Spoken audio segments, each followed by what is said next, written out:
माता कुंती ने श्री कृष्ण से दुख क्यों मांगा? महाभारत का युद्ध खत्म हो गया था। युधिष्ठिर ने हस्तिनापुर की राजगद्दी संभाल ली थी। सब कुछ सामान्य हो रहा था। एक दिन वो घड़ी भी आई जो कोई पांडव नहीं चाहता था। भगवान श्री कृष्ण द्वारिका लौट रहे थे। सारे पांडव दुखी थे।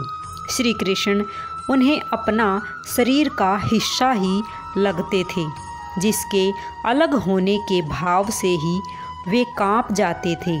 लेकिन श्री कृष्ण को तो जाना ही था। कोई भी श्री कृष्ण को जाने नहीं देना चाहता था। भगवान भी एक एक कर अपने सभी स्नेहीजनों से मिल रहे थे। सबसे मिलकर उन्हें कुछ ना कुछ उपहार देकर श्री कृष्ण ने विदा ली। अंत में वे पांडव की माता और अपनी बुआ कुंती से मिले।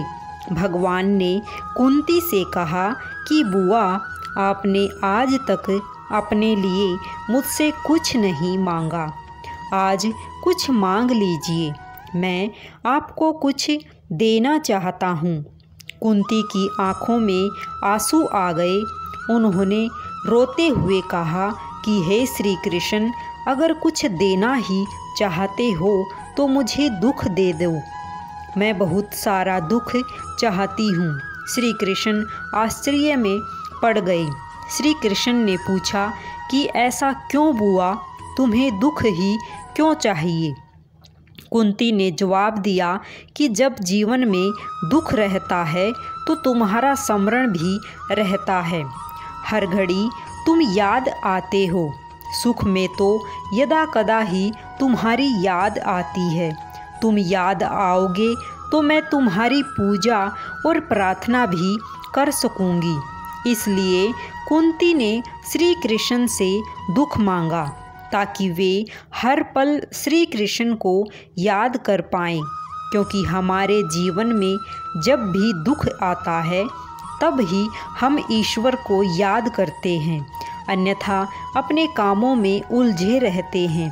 और जब जीवन में विपत्ति आती है तो प्रभु की अधिक याद आने लगती है और हम प्रभु को पुकारने लगते हैं।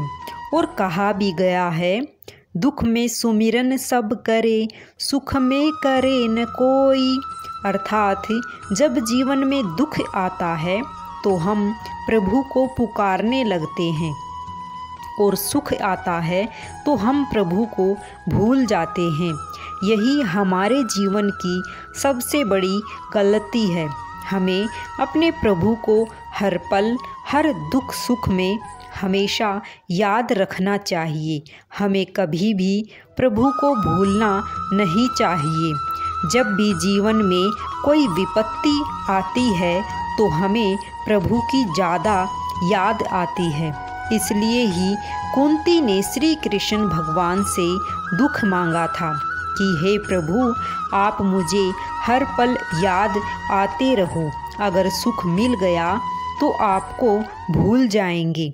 यह सुनकर प्रभु श्री कृष्ण भी भाव विभोर हो गए और प्रणाम किया और द्वारिका के लिए चल पड़े। अगर कथा पसंद आई हो तो चैनल को सब्सक्राइब करें।